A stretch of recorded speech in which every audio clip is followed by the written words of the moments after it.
are two names forever associated with the macabre, Burke and Hare. And in the early 19th century, Burke and Hare were two grave robbers, or resurrection men as they were known.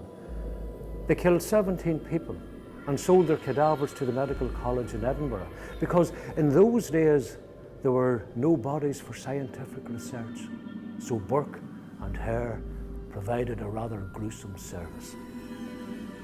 Hare was born in Points Pass in the County Armagh, and William Burke was born in the area known as Urney, near Strabane on the River Finn. He had worked in the Donegal militia and then emigrated to Scotland and found employment as a navvy.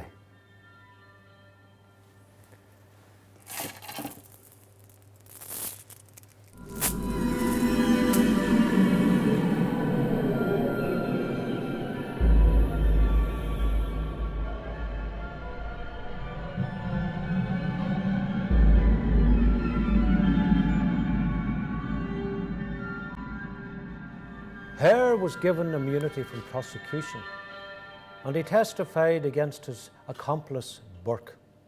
And this testimony led to the death sentence being passed on his old friend in December 1828. William Burke was hanged in January 1829, and his body was publicly dissected in the Edinburgh Medical College. The dissecting professor, Alexander Monroe, dipped his quill into Burke's blood and wrote the following: "This is written with the blood of William Burke, who was hanged at Edinburgh. This blood was taken from his head." John McNaughton, you have been found guilty of the murder of Ann Knox of Prehen House. You shall be taken from this court to a place of execution, where you shall be hanged by the neck until dead, dead, dead.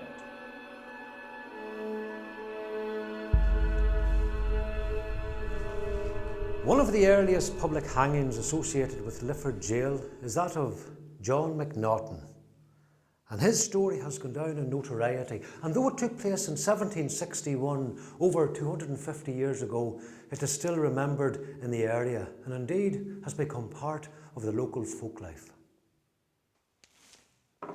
John McNaughton was born in Ballymoney in the County Antrim.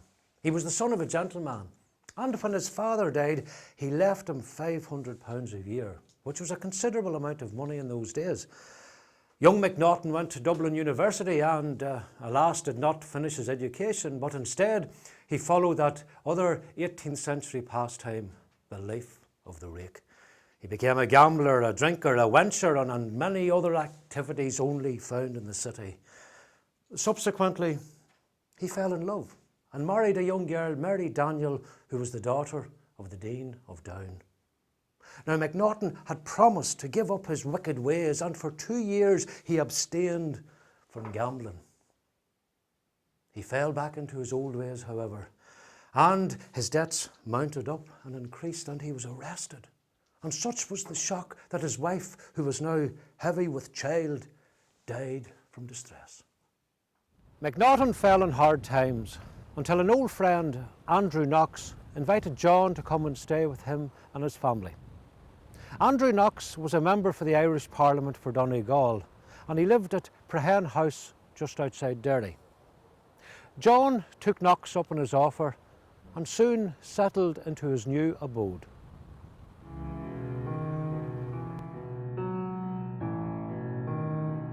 It wasn't long before John McNaughton became interested in Andrew Knox's 15-year-old daughter, Mary Ann. Some say he was passionately in love with her.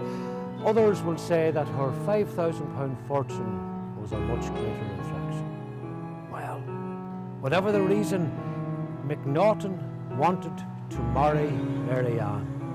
Some say that they had secretly married. Others say that they wanted to marry, but what we can say with certainty is that Mary Ann's father, Andrew Knox, was determined that they would never be together. Truth, what do I find here? Mary Ann, what are you doing lurking in a corner? McNaughton, I told you that my daughter was my pride and joy. Now what do I find you doing? You are never to go near her again. Do you understand? Do you understand? Be gone with you. To protect his beloved daughter from McNaughton's advances, Andrew Knox decided to send her to Dublin. And he set out with her by coach, protected by armed outriders. John McNaughton heard of this plan, and he, together with a few accomplices, lay in wait. They stopped the coach just below Burndennet Bridge. A short, angry discussion ensued, and shots were fired. McNaughton fired into the coach, and Mary Ann was killed. McNaughton ran away to the hayloft in Sandville, and after they searched for him, authorities couldn't catch him until one man pointed to where he lay in hiding. And some say that that man who informed lost that very arm in a mill accident years later. McNaughton was taken to the new jail at Lifford, and there he waited for 1 month until his trial. Indeed, he was taken to Lifford jail because it was said that Strabane jail was neither secure enough nor clean enough to hold such an important prisoner.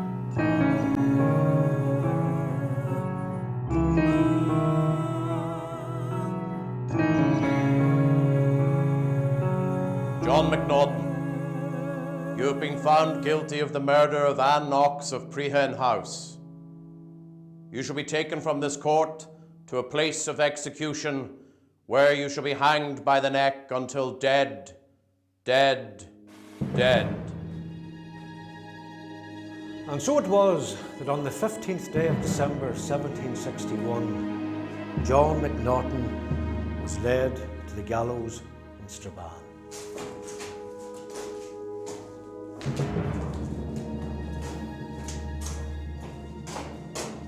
It should be noted that the local populace believed that McNaughton was in a way an innocent party, and he had been merely trying to detain his wife. They had nothing to do with the execution. And in an ironic twist of fate, some relatives of Miss Knox and some friends built the gallows.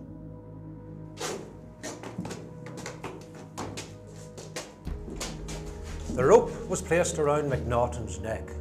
He was so consumed with his guilt that he jumped from the gallows and the rope snapped.